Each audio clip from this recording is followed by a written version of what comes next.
Hello my dear friends, welcome back to Gyan Sagar. My self प्रेरणा दशरंगी। और आज हम लोग यहाँ पे डिस्कस करेंगे मेजर पेपर 2। आपका पेपर का क्या नाम है? Understanding literature. ठीक है, इसमें आपको कोई कहानी वगैरह नहीं पढ़ना है, मतलब क्या लिटरेरी टर्म्स होते हैं, क्या क्या इसमें यूज़ होता है, कितने टाइप्स का होता है, आपको यही सब पढ़ना है, कितना फॉर्म होता है।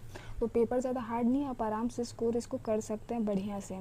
ओके, तो वीडियो को हम लोग थोड़ा शॉर्ट में करना चाहेंगे। पहले हम लोग सिलेबस देख लेते हैं कौन कौन सा है आपका। तो देखिए, पहला यूनिट 1 में क्या आपका जेनर्स ऑफ लिटरेचर। बाबू, ये जेनर्स का मतलब क्या होता है? मतलब काइंड।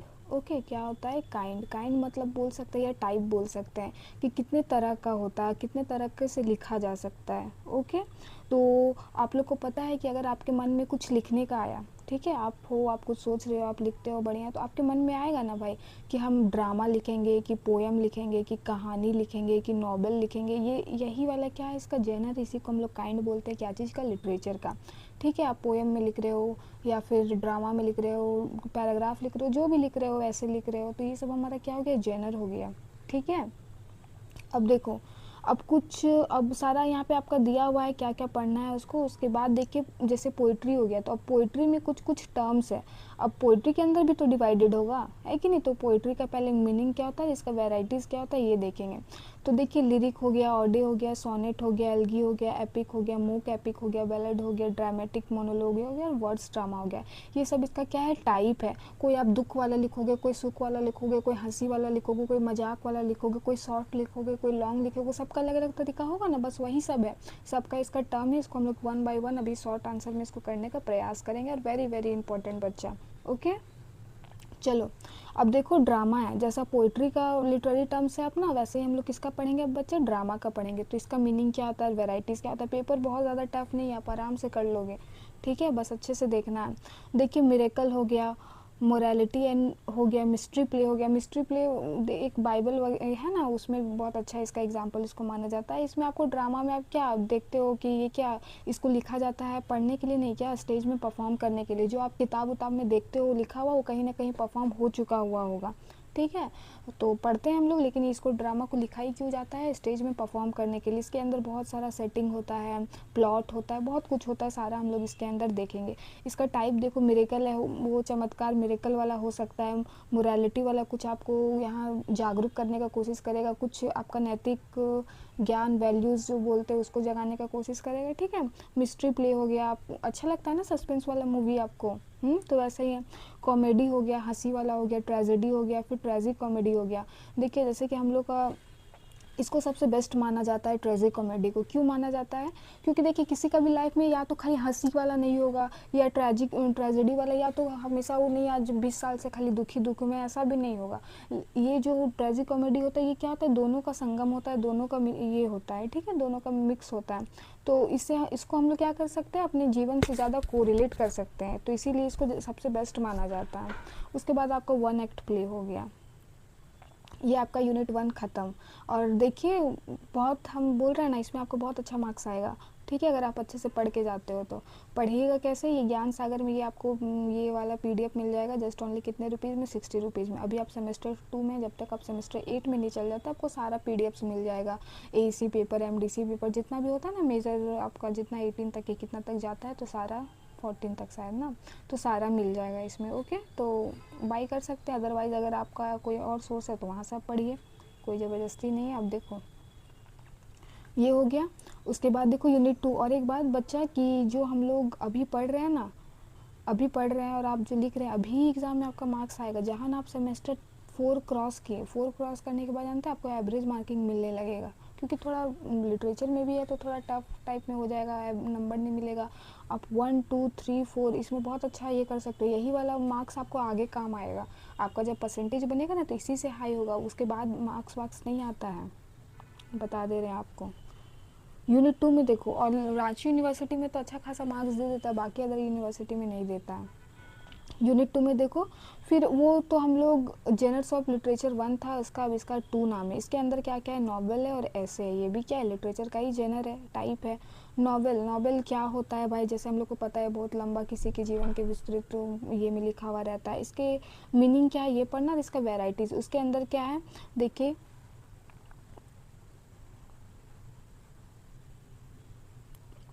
पिकार्स्क्यू नॉवल है, डोमेस्टिक नॉवल है, हिस्टोरिकल नॉवल है, रीजनल नॉवल है, साइकोलॉजिकल नॉवल है और साइंस फिक्शन है।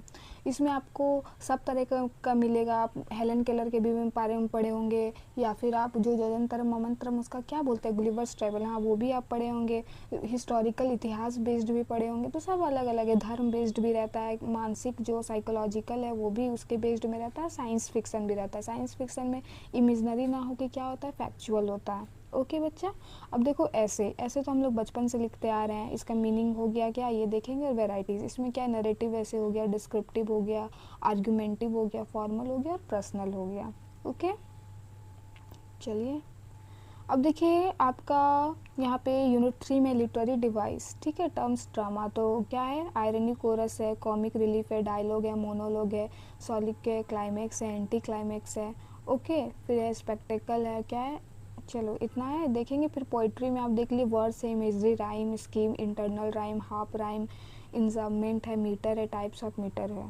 ओके, फिर स्टैंजा है, टाइप्स ऑफ स्टैंजा। देखते हो ना आप, कभी 4 लाइन का रहता है, कभी 2 लाइन का रहता है, तो वही वाला बोल रहा है। ब्लैंक वर्ड्स हो गया, फ्री वर्ड्स हो गया, हीरोइक कपलेट हो गया। यूनिट 4 में क्या है, लिटरेरी डिवाइस टर्म्स फिक्शन। तो इसमें क्या है, नरेटिव है, नरेटर है। नरेटर क्या है, जो नरेट करता है, जो भी कहानी वगैरह रहता है। थीम है, मोटिव है, कैरेक्टर है, कैरेक्टराइजेशन है, प्लॉट है, सब प्लॉट है, एक्सपोजिशन है, कन्फ्लिक्ट है, ठीक है, डेन्यूमेंट है, पॉइंट ऑफ व्यू है, फ्लैशबैक है और सेटिंग है। अब देखिए figure of speech, very very important. Okay, figure of speech very very important, जिसको हम लोग हिंदी में क्या बोलते हैं, अलंकार बोलते हैं। सिमले है, मेटाफर है, एंटीथेसिस है, इलिट्रेशन है, पैराडॉक्स है, पुन है, ट्रांसफर्ड एफिट है, ओनोमेटोपिया है, ठीक है, एनाफोरा है। यही सब आपका है, एपोस्ट्रोफे, हाइपरबोले, म्यूसिस, ठीक है, सब देख लीजिएगा। चलिए आगे बढ़ते हैं हम लोग। ये था आपका हो गया। अब हम लोग शॉर्ट आंसर क्वेश्चन से ही समझने का प्रयास करेंगे। उसके बाद आपका अगर आंसर होगा या फिर इससे ये करके आप उसको पूरा पढ़ने का कोशिश कीजिएगा। तो सबसे पहले जेनर्स ऑफ लिटरेचर में आप देखिए कि लिटरेचर आखिर होता क्या है, ठीक है। लिटरेचर जो साहित्य है ये वो होता क्या है। तो हम लोग को हिंदी में एक बहुत अच्छा पता है एक सेंटेंस, क्या कि साहित्य समाज का क्या होता है, दर्पण होता है, ठीक है। साहित्य समाज का क्या होता है, दर्पण होता है। लिटरेचर हमारे आसपास के सोसाइटी से, हमारे इंडिविजुअल से ही इन्फ्लुएंस्ड रहता है। हो सकता है वो क्या हो, कल्चरल हो सकता है पॉलिटिकल हो, सोशल हो, कुछ भी हो सकता है, लेकिन वो क्या होता है, इन्फ्लुएंस्ड होता है। कोई भी आदमी बहुत ज़्यादा इमेजनरी में जाके नहीं लिख सकता है। इमेजिन भी वही करेगा जो आसपास से वो क्या होगा, इन्फ्लुएंस्ड होगा। अलग दुनिया नहीं सोच सकता है वो, है कि नहीं। तो लिटरेचर हम लोग नाम किसको दिए हैं भाई, ये वर्ड किसको दिए हैं, तो लिटरेचर फॉर्म ऑफ आर्ट, ये क्या है, कला का एक पार्ट है ना। That express human thoughts, feeling, experience and imagination through language. देखिए लिटरेचर किससे बना है भाई, लैंग्वेज से, है कि नहीं। लैंग्वेज क्या है, एक मीडियम है। क्या चीज़ का मीडियम है मैम, तो ट्रांसफ़र करने का। क्या ट्रांसफ़र करने का मैम, तो आपका थॉट्स हो गया, जो आपके विचार है, जो आपके इमोशंस है, फीलिंग है, जो आपका अनुभव है। या तो लिटरेचर में किसी का सोच रहता है कि वो क्या सोच रहा है, या तो कोई फीलिंग रहता है, या कोई अपना अनुभव से लिखता है, या कोई अपना इमेजिनेशन से लिखता है। और किसके थ्रू बताने का प्रयास करता है, लैंग्वेज के थ्रू। और लैंग्वेज क्या है बच्चा, एक मीडियम है जिससे अपने बात को आप बोल सकते हैं। अभी आपको घर में भूख लगा है, आपके पास कोई शब्द नहीं होता, तो आप कितना करिएगा ये टाइप में, है कि नहीं। तो लैंग्वेज हमारे को क्या बनाता है, और विकसित बनाता है। लैंग्वेज के कारण ही हम इतना आगे बढ़ पाए हैं, है ना। चलो, वॉट इज़ पोएट्री, वो लिटरेचर हो गया। पोएट्री क्या हो गया भाई, तो poetry is a literary form that uses imaginative and expressive language often arrange in words to convey emotion and ideas. ये तो एक रिदमिक हो सकता है, ये लयात्मक हो सकता है कि नहीं। और ये फॉर्म किसका फॉर्म है, लिटरेचर का फॉर्म है। इसमें क्या इमेजिनेशन भी रहता है, एक्सप्रेसिव लैंग्वेज रहता है, जिससे हम लोग कम शब्दों में क्या बोलना, कम शब्दों में बताने का प्रयास करते हैं। और बहुत ये क्या होता है, अट्रैक्टिव होता है, ठीक है। हो सकता है इसको अरेंज वर्ड्स में किया गया हो टू कन्वे इमोशन और आइडियाज़। वर्ड्स में भी हो सकता है, फ्री वर्ड्स में भी हो सकता है, यहाँ कोई वैसा ये नहीं है। अब देखिए व्हाट इज़ लिरिक, लिरिक क्या है भाई। अब इसका हम लोग वो जो टर्म्स है ना वो पढ़ रहे हैं, पोइट्री का जो टर्म्स है वो पढ़ रहे हैं। तो लिरिक क्या होता है भाई, तो देखिए a short poem that express personal feeling and emotion of the poet. इसमें ना लिरिक में क्या होता है कि ये एक शॉर्ट पोएम होता है, बहुत ज़्यादा लंबा नहीं होता है, ठीक है। आपका शॉर्ट पोएम होता है, इसमें किसी इंडिविजुअल का, मान लीजिए एक पोएट, इसका अपना सोच, यहाँ पे वो अपना पर्सनल फीलिंग को क्या करता है, लिखता है। अगर कोई पोएट अपने पर्सनल फीलिंग को छोटा संक्षिप्त में लिखता है तो उसको हम लोग क्या बोलेंगे बच्चे, लिरिक बोलेंगे, ठीक है। लिरिक क्लियर हुआ।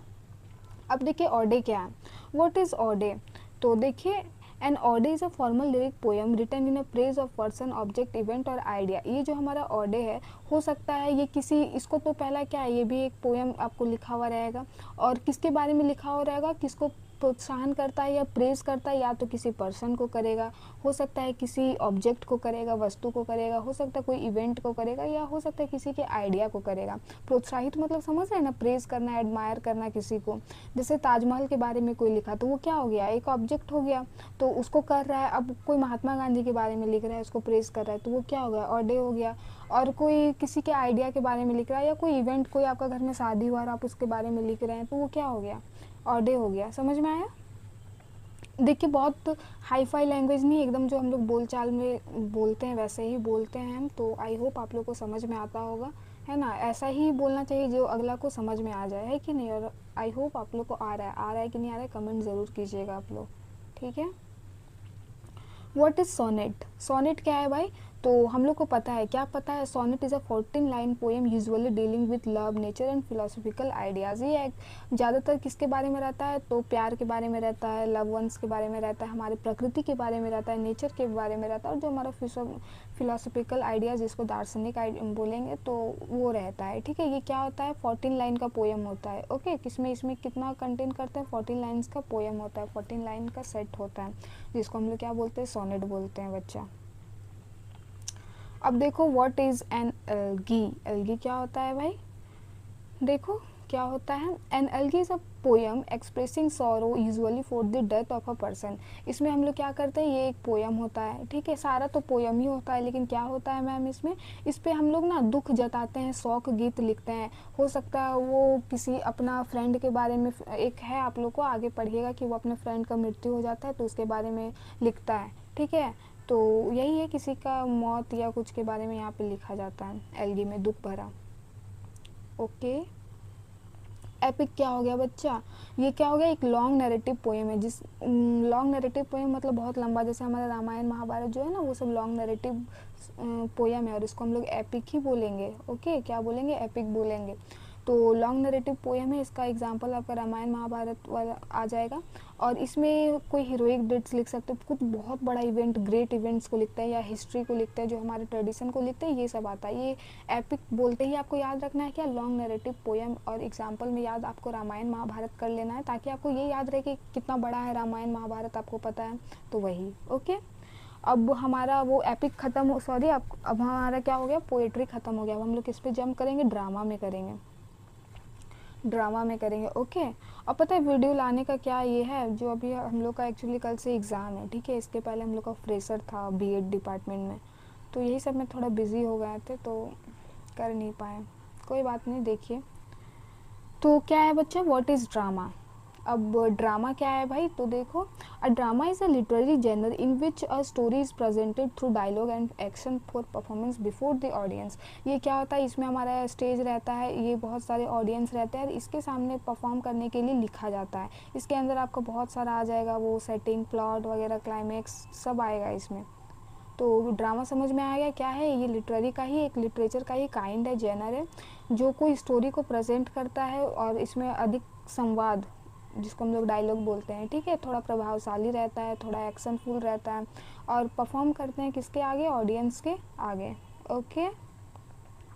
What is novel? नॉवेल तो हम लोग को सब पता है, नॉवेल को हम लोग हिंदी में क्या बोलते हैं, उपन्यास बोलते हैं, कि नहीं, क्या बोलते हैं, उपन्यास बोलते हैं। उपन्यास क्या है भाई, तो novel is a long fictional prose narrative dealing with character, event and human experience. ये बहुत लंबा चौड़ा एकदम आपका रहता है, पूरा बुक ही रहता है, इतना मोटा, आप देखे होंगे। ये क्या हो सकता है, फिक्शनल भी हो सकता है, नॉन फिक्शनल भी होता है। फिक्शनल मतलब बच्चा जब हम लोग इमेजनरी चीज़ में लिखते हैं, नॉवेल दो तरह का होता है, फिक्शनल होता है, एक नॉन फिक्शनल होता है। फिक्शनल में जब हम इमेजनरी टाइप में लिखते हैं, जैसे गुलिवर्स ट्रैवल, वो रियल में पॉसिबल नहीं है। और नॉन फिक्शन क्या हो गया, जो हमारा साइंटिफिक और ये में लिखता है ना, जो फैक्ट बेस्ड रहता है, ठीक है, फैक्ट बेस्ड रहता है, उसको हम लोग नॉन फिक्शन बोलते हैं, ओके। नॉवेल हम किसी पे भी लिख सकते हैं, किसी कैरेक्टर पे लिख सकते हैं। हेलन केलर क्या थी, कैरेक्टर थी, उसके बारे में पूरा था। इवेंट के बारे में लिख सकते हैं, और किसी के ह्यूमन के एक्सपीरियंस के बारे में लिख सकते हैं, ओके। 10 में देखो व्हाट इज़ हिस्टोरिकल नॉवल। अब ये सब नॉवल का टाइप हो गया, हिस्टोरिकल, रीजनल, साइकोलॉजिकल, सब थोड़ा थोड़ा देख लेंगे जल्दी से हम लोग। तो हिस्टोरिकल नॉवल देख के ही हम लोग को पता है क्या कि फिक्शनल नैरेटिव होता है, और ये क्या किसी पीरियड को या इवेंट ऑफ हिस्ट्री को यहाँ पे डील करता है, बताता है प्रभावशाली ढंग से, अट्रैक्टिव वे में, हिस्टोरिकल नॉवल। ओके, रीजनल क्या है भाई, रीजनल क्या है हमारा यहाँ पे, A regional novel focus on life, culture, language, custom, environment of particular geographical regional. Regional, अच्छा हम वहाँ पे शायद रीजनल या रिलीजन पढ़ लिए होंगे। ओके, तो वो धर्म का वो भी हो सकता है, धर्म बेस्ड भी हो सकता है, लेकिन आपको पढ़ना क्या है, रीजनल।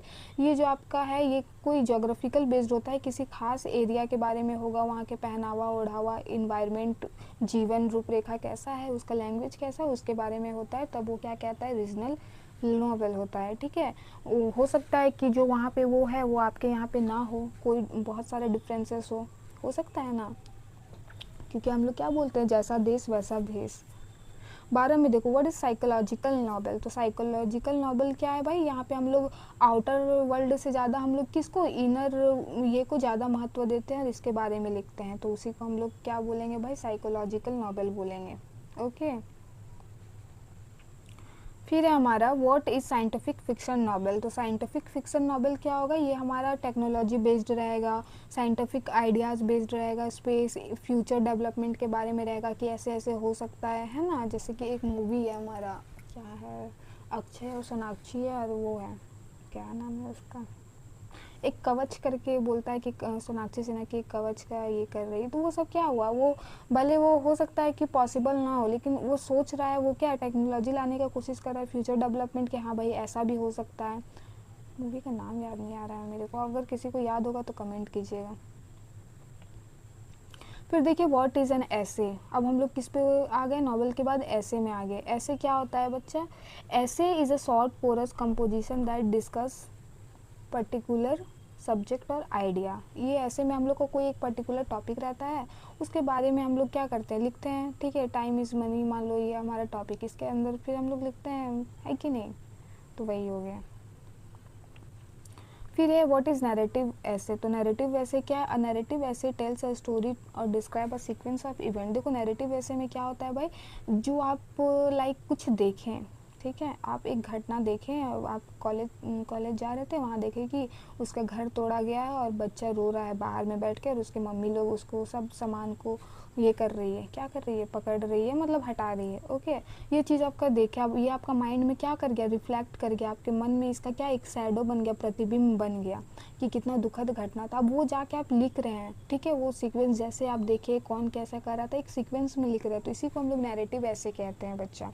ओके, कोई आप स्टोरी को बताते हैं, किसी चीज़ को डिस्क्राइब करते हैं, किसी के वे में, सीक्वेंस वे में। अब डिस्क्रिप्टिव क्या है भाई, तो अ डिस्क्रिप्टिव ऐसे gives a detail description of a place, person, object, event और एक्सपेक्ट। डिस्क्रिप्टिव क्या हो गया, आप किसी ऑब्जेक्ट के बारे में या किसी पर्सन के बारे में, मतलब महात्मा गांधी के बारे में पूरा लिख रहे हैं, आप कहाँ जन्म हुआ, क्या क्या क्या उनकी उपलब्धि थी, क्या क्या उनका योगदान था, तो वो हमारा क्या हो गया, डिस्क्रिप्टिव ऐसे हो गया। ठीक है, शॉर्ट स्टोरी देखो, शॉर्ट स्टोरी में क्या होता है, बहुत छोटा होता है, जिसमें बहुत कम कैरेक्टर होते हैं, है ना। देखो, a short story is a brief work of a fiction involving limited number of character and relatively simple plot. बहुत छोटा सिंपल रहता है आपका शॉर्ट स्टोरी। आप शॉर्ट स्टोरी मूवी भी देखते होंगे तो 20-23 मिनट का रहता है ना। अब देखो व्हाट इज स्टेयर। स्टेयर क्या है भाई, ये भी एक क्या है, लिटरेरी फॉर्म है, किसका है, तो यूजेज ह्यूमर, आयरनी और ridicule to criticise human faults और सोशल इविल्स। तो ये मतलब आप किसी के बारे में डायरेक्ट आप उसको पॉइंट आउट करके नहीं लिख सकते हैं, ठीक है, लिख सकते हैं, क्यों नहीं लिख सकते हैं, लेकिन वो मज़ा नहीं आएगा। आप डायरेक्ट बोल दे रहे हैं नेता बहुत बदमाश है, ये अवसरवादी होते हैं, बस इनको मौका चाहिए फ़ायदा उठाने का, जनता को बुड़बक बनाते हैं, तो ये आपको मज़ा नहीं आएगा। लेकिन आप यही उल्टा तरीके से बोलते हो, है ना, टोन कसते हो, बोलते हो, और कि हमारे नेता बहुत अच्छे हैं, ऐसे करके, मतलब होता है ना व्यंग्य तरीका, व्यंग्य करना समझते हैं ना। आपका फ्रेंड आपसे बात कर रहा है तो बीच में आया और कुछ बोल के चला गया, आप उसको अब प्रोसेस नहीं कर पाए उस टाइम कि वो क्या बोला। घर में जब सो रहे हैं तो बोला, अरे यार वो लड़का मेरे को ऐसे क्यों बोला था उस टाइम, तो उसी को हम लोग स्टेयर बोलते हैं। ठीक है, ह्यूमर यूज़ करना, आयरनी यूज़ करना। ओके, अब देखो, आप बहुत इंपॉर्टेंट है बच्चा, यूनिट 3 लिटरेरी टर्म्स, तो ये नहीं है, इसके नीचे वाले, हाँ, व्हाट इज़ आयरनी, सारा ही एक्चुअली इंपॉर्टेंट है, अब देख लीजिएगा। And irony is a literary device in which intend meaning in different form or opposite to the literary meaning. Irony का मतलब आपका वहाँ जो लिखा हुआ है वो दूसरा होगा, लेकिन आप जो समझेंगे वो क्या होगा, दूसरा होगा। होता है ना, बोलना कुछ और चाहते हैं हम लोग, सिंपल लिख देते हैं लेकिन उसका कुछ अर्थ अलग निकलता है, तो वही है रीड बिटवीन द लाइन्स। 20 में देखो, what is chorus in drama. Chorus क्या होता है भाई, a chorus is a group of performer who comment on or respond to the action of a play. अब देखते होंगे कोरस म्यूजिक सॉन्ग होता होगा, बीच में बहुत सारे खड़े होके बोलते हैं, तो वैसे ही ड्रामा में भी होता है। ओके। कॉमिक रिलीफ क्या है बच्चा, comic relief is a humorous scene or character introduce into a serious play to provide temporary relief from tension. Comic relief is a humorous scene, ये क्या होता है, सबसे पहला तो ये कॉमिक, आप कॉमिक बुक वगैरह देखते होंगे तो आपको आइडिया होगा, तो ये ह्यूमरस होता है, ठीक है। और ये क्या करता है, character introduce into a serious play to provide temporary relief from tension, और जो वो टेम्पररी हमारा जो टेंशन वेंशन इतना रहता है उसको थोड़ा सा साइड करने के लिए या एंटरटेनमेंट के लिए बहुत ज़्यादा इसको ये किया गया था। ओके, व्हाट इज सॉलिक्यू क्या है भाई, a soliloquy is a speech in which a character express his private thoughts aloud usually while alone. इसमें क्या करता है, वो अकेले क्या करता है, पूरे घटना को या अपने प्राइवेट थॉट्स को क्या करता है, बताता है, ठीक है, चलो ऑडियंस के सामने। व्हाट इज़ क्लाइमैक्स, आप हमेशा बोलते रहते हैं क्लाइमैक्स क्लाइमैक्स, तो ये होता क्या है भाई क्लाइमैक्स, देखो the climax is the highest point of tension or the most important turning point in the literary work. अगर हम लोग सिनेमा में देखते हैं क्लाइमैक्स अभी बाकी ऐसे करके या क्लाइमैक्स है, तो क्या वो हाईएस्ट टर्निंग पॉइंट होता है कि भाई इसके बाद क्या होगा, ये वाला जब आप सोचने लगते हैं उस मूवी का, उस ड्रामा का, उस लिटरेचर का क्या होगा, टर्निंग पॉइंट होगा, तो उसी को हम लोग क्या बोलते हैं, क्लाइमैक्स बोलते हैं। अब देखिए व्हाट इज इंजम्बमेंट क्या है भाई, तो इंजम्बमेंट इज द क्या है, कंटिन्यूशन ऑफ सेंटेंस और phrase from a line of poetry to the next without a major pause. अब आप डायरेक्ट बोल देते हैं बिना एक पॉज का, तब ठीक है। ब्लैंक वर्ड्स क्या होता है बच्चा, ब्लैंक वर्ड्स जब आप ये इस कोशिश में नहीं, अभी जैसे हम लोग अभी कविता लिखेंगे तो लास्ट में सोचेंगे ता आए वो मैं जाता वो खाता ऐसे करके, तो ये सब हम लोग यहाँ तुक मिलाने की जगह हम जो मेरा असली मेरा मोटिव है लिखने का, उस बात को हम जब अपने लिखते हैं तो उसी को हम लोग क्या बोलते हैं, ब्लैंक वर्ड्स बोलते हैं। यहाँ पे आपको कोई राइम नहीं दिखेगा, कुछ नहीं दिखेगा, ठीक है। फ्री वर्ड्स क्या है, और फ्री वर्ड्स में हम लोग का कोई भी फिक्स्ड ये नहीं होता है कि हाँ यही वाला इसको फॉलो करे, वो जब चाहे मिला भी सकता है और जब चाहे नहीं भी मिला सकता है, तो उसी को हम लोग फ्री वर्ड्स बोलते हैं। चलो अब देखो literary device terms and fictions. तो पहला है कि व्हाट इज़ कैरेक्टराइजेशन क्या है, तो characterization is the method used by writer to create and develop a personality qualities of a character. इसमें कैरेक्टराइजेशन क्या होता है भाई, ये एक मेथड है सबसे पहले क्या है, और ये कौन यूज़ करता है, वो जो राइटर जो उसको लिख रहा है वो, ठीक है। और वो लिखता है कि वो जो हम कैरेक्टर के बारे में जो लिख रहे हैं, जो उसको हम प्रोटागोनिस्ट हो या कोई भी साइड कैरेक्टर हो, उसका पर्सनैलिटी क्या होना चाहिए, वो क्वालिटी क्या होना चाहिए। बहुत सारा में आप देखेंगे कि मान लो कि ये क्या है, ये बहुत चालाक है, अवसरवादी, सबका अलग अलग क्वालिटी होता है ना, और वो क्वालिटी क्या होता है थ्रू आउट दी जो भी आपका पोइट्री है या राइटिंग है, नॉवेल है, कुछ भी, वो हम लोग उसको क्या करना चाहते हैं, कंटिन्यूस करना पड़ता है, बहुत ध्यान देना पड़ता है कि नहीं, उसके तरह से सोचना पड़ता है, वो रहता तो क्या सोचता, तो उसी को हम लोग क्या बोलते हैं, कैरेक्टराइजेशन बोलते हैं। अब देखो व्हाट इज़ प्लॉट, प्लॉट क्या है, a plot is the sequence of event and action that form the main story of a literary work. A plot is the sequence of event or action and forms main story of the literary plot का मतलब क्या होता है, sequence. आप sequence में ही दिखाओगे ना, आप आगे पीछे दिखाओगे तो ऑडियंस को मज़ा नहीं आएगा, पढ़ने में मज़ा नहीं आएगा। आप मूवी कर रहे हो उसमें प्लॉट नहीं है तो क्या मज़ा आएगा, नहीं आएगा।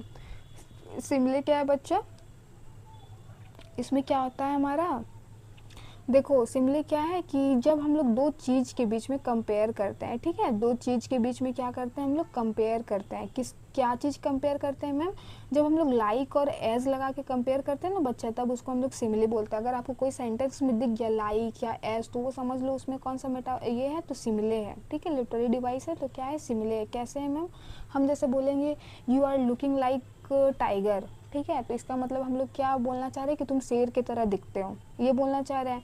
तो यही लाइक है, एज है, अगर आपको ऐसा कोई सेंटेंस में दिखेगा तो वो सिमिले हो जाएगा। उसके बाद देखिए मेटाफर है, सेम प्रोसेस है बच्चा, सेम प्रोसेस है, लेकिन इसमें हम लोग क्या कर देते हैं, डायरेक्ट कंपैरिजन कर देते हैं। अरे तुम तो सलमान खान हो, ऐसे बोलते हैं ना, तुम तो सलमान खान हो, मतलब एक हम लोग बोल रहे कि तुम तो सलमान खान जैसा दिखता है, ऐसे बोल रहे, अरे एक बोल रहा अरे तुम ही तो सलमान खान हो, तो किस में आपको ज़्यादा स्ट्रांग लग रहा है, ये वाला कि हाँ भाई वो लग नहीं रहा है वो सलमान खान ही है कि नहीं। तो ये हुआ हमारा, इसमें हम लोग, ये क्या होता है, ये स्ट्रांग कंपैरिजन इसको माना जाता है। ये थोड़ा क्या होता है, वीक होता है। ओके, तुम जैसे दिखते हो, पूरा नहीं दिख रहे हो, लेकिन अरे तुम तो शेर हो, तुम तो शेर के जैसा करता है, और हम लोग बोला अरे तुम तो शेर ही हो। तो कितना अंतर आ रहा है कि नहीं, स्ट्रांग लग रहा है ये वाला। तो ये मेटाफर हुआ जब हम लोग कंपैरिजन करते हैं बिना लाइक और एज लगा के। ठीक है, अब क्या करेंगे, सारा यहाँ पे हम लोग का कंप्लीट हो गया। अब जल्दी से आपका इंपॉर्टेंट क्वेश्चन हम लोग देख लेते हैं। पहला क्वेश्चन है, define literature and discuss it's meaning, nature and importance in human life. तो आपका लिटरेचर आपके लिए क्या महत्व रखता है, क्या होता है इसका मतलब, इसका यहाँ पे आपको ह्यूमन लाइफ में लिखना है। ओके, नेचर ऑफ लिटरेचर देख लीजिए, आर्टिस्टिक होता है, इमेजिनेटिव होता है, इमोशनल होता है, रिफ्लेक्टिव होता है, यूनिवर्सल होता है, क्रिएटिव होता है ना, सारा टाइप है इसका।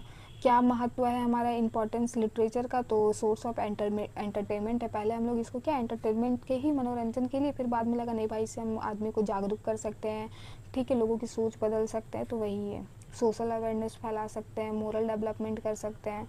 सेकंड क्वेश्चन है, what is poetry, discuss the major varieties, lyric, ode, sonnet, elegy, epic, mock, epic, ballad, dramatic, monologue and words drama. तो ये आपका है टोटल, तो आप देख लीजिएगा इसको, सारा हम लोग शॉर्ट में कर लिए हैं, अगर आप पढ़िएगा तो कहीं दिक्कत नहीं होगा। ठीक है, लिरिक है, देखो बताएं, शॉर्ट होता है, आदमी का पर्सनल इमोशन होता है। ओके, बहुत अच्छा है, पीडीएफ आप देख सकते हो। सबका क्या करना है, जैसे फ्री वर्ड्स है तो उसका थोड़ा सा लिख के उसका मेन फीचर लिख देना। कंक्लूजन जरूर देना, तेरा कितना भी लेट हो रहा है, स्केलिंग कोई अगर बिना करके लिख के आए ना तो उसको पटकेंगे पकड़ के, है ना। स्केलिंग करके ही लिखना है बच्चा, बिना स्केल का बहुत ख़राब दिखता है कॉपी। स्केलिंग आपको ब्लैक पेन से करना है, आप लिखो चाहे नहीं लिखो, स्केलिंग करके आना है आपको, समझे। और स्केलिंग करना है, ब्लू ब्लैक पेन यूज़ करना है, तब ना नंबर देगा। अंदाजे 25-150 पूरा लिख के आ जाओगे घिस के, तो क्या अच्छा दिखेगा, कॉपी नहीं दिखेगा। आप उसको स्केलिंग करके लिखना बढ़िया से, ठीक है। क्वेश्चन नंबर 3 देखो, define drama and discuss its major varieties. Drama को आपको डिस्कस करना है कि ड्रामा क्या होता है, इसके वेराइटीज़ जो मिस्ट्री प्ले है, miracle play, morality play, comedy है, ट्रेजेडी कॉमेडी, ये सब आपको इसमें करना है।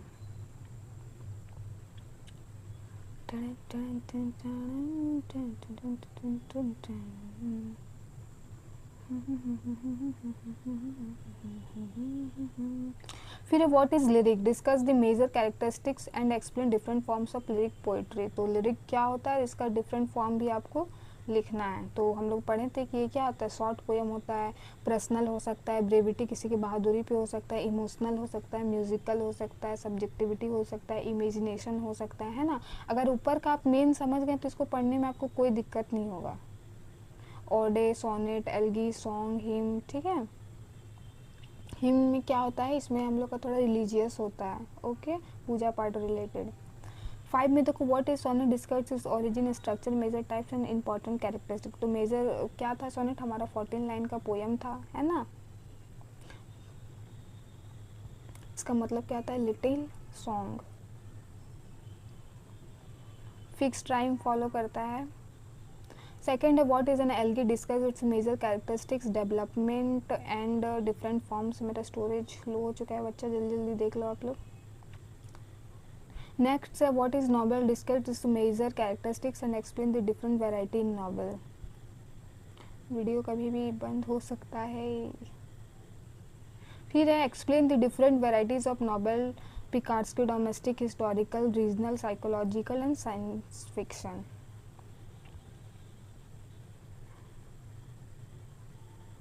नेक्स्ट है, what is an essay, discuss meaning, characteristics and different varieties.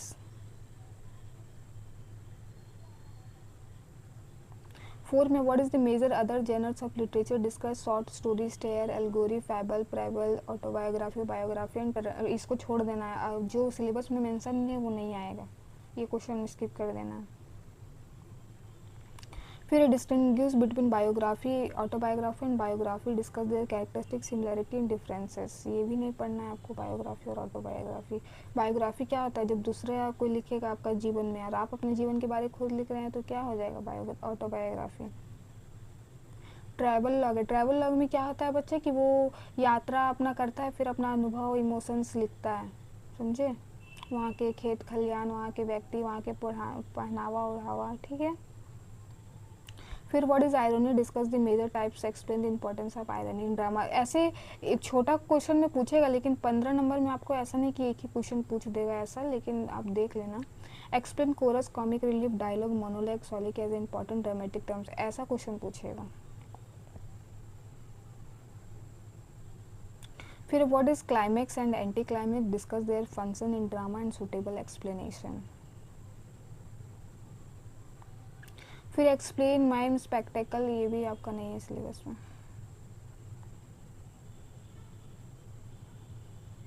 फिर what is words, explain imagery, rhyme scheme, internal rhyme, half rhyme, enjambment और पोएट्रिक फॉर्म्स। जो आपका सिलेबस में वहाँ मेंशन था उसी सब करना है। फिर मीटर के बारे में आपको थोड़ा देख लेना है, मीटर वाला इंपॉर्टेंट है और हार्ड भी है, तो ये वाला आप स्किप कर देना अगर किसी को दिक्कत है तो, ठीक है। यही है आपका कुल मिलाकर, इसको देख के जाइएगा। Thank you for watching, have a nice day, all the best for your exam. अच्छे से एग्ज़ाम दीजिएगा। वीडियो पे तो ज़्यादा आप लोग को बता नहीं पाए क्वेश्चंस, लेकिन जो ऊपर में बताए हैं उसको अच्छे से पढ़ लेना एक बार, उसके बाद पढ़ोगे ना कहीं दिक्कत नहीं होगा, सही बता रहे हैं। जो समझ गया तो वीडियो कैसा लगा ज़रूर बताना, ठीक है। ये क्वेश्चन देख लो, what are figure of speech, explain simile, metaphor, antithesis, alliteration, paradox, pun transfer. अगर आपको इसमें दिक्कत है ना फिगर ऑफ स्पीच में, तो मेरे को कमेंट कर देना, उसका हम शॉर्ट वीडियो एक डाल देंगे खाली फिगर ऑफ स्पीच का, या फिर आप अलग जगह से यूट्यूब से देख लेना, बहुत अच्छा लगेगा, मज़ा आएगा, ठीक है। तो चलिए इतना है, thank you for watching, have a nice day, all the best for your exam, bye guys.